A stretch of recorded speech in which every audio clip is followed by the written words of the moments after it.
প্রায় ১ বছর পর শনিবার দিন আমরা গেছিলাম কলেজে। মুখে হাসি থাকলেও মনে দুঃখ নিয়েই যেতে হয়েছিল, কারণ শনিবারটাকে ছুটির দিন হিসেবেই ধরে নিয়েছিলাম আমরা এতদিন। একটা মানুষ কতটা ড্রামা করতে পারে সেটা একে দেখেই বোঝা যায়।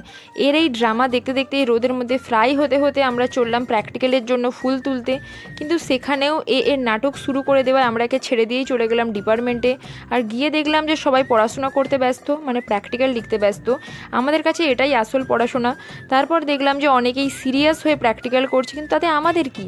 আমরা তো কোনোদিনই সিরিয়াস নই জীবনে। তোগুলো মেয়ে আছে আর গল্প হবে না সেটা তো হতে পারে না। আমাদের প্রধান কাজই হলো কলেজে এসে গল্প করা। এদিকে তারপর আমরা প্র্যাকটিক্যাল করা শুরু করলেও অপরদিকে এরা আসলে বাঁদর হলেও আজকের এরা সেটা প্রমাণ করার চেষ্টা করছিল। তারপর ক্লাস শুরু হবে বলে আমরা সবাই বেঞ্চে বসে পড়লেও দুই প্রাণী নিজের শরীর নিয়ে উঠে আসতে পারছিল না। ক্লাস শুরু হলেই আমাদের দুজনের একে অপরের মুখ থেকে হাসি পাই, তবু আমরা দুজন রোজ একসাথেই বসি আর হাসি। তারপর প্র্যাকটিক্যাল হলে যা হয় মাইক্রোস্কোপ নিয়ে টানাটানি, কিন্তু তাতে আমাদের কি?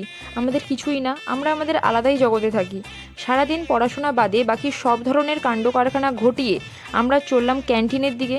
তারপর আরও কিছুক্ষণ ভাট বকার জন্য এনার্জি নিতে আমরা সবাই খেয়ে নিলাম ঠান্ডা ঠান্ডা লস্যি। নিজেকে দুষ্কৃতী সাজিয়ে এই পাবলিকের ড্রামা সহ্য করতে করতে আমি বেরিয়ে পড়লাম কলেজ থেকে। কিন্তু তখনও এর নাটক শেষ হচ্ছিল না, তাই যাই হোক করে একে ভাগালাম ওখান থেকে। আর তখনই দেখলাম যে আর একজন এটিএম থেকে টাকা চুরি করার ধান্দায় আছে, কিন্তু এটিএমের ভেতরে যে সিসিটিভি থাকে সেটাও জানতো না। সেটা জানার পরে আপাতত বাড়ির দিকে দৌড়ালো সে। তো আজকের মতো এতটাই, দেখা হচ্ছে পরের ভিডিওতে। টাটা।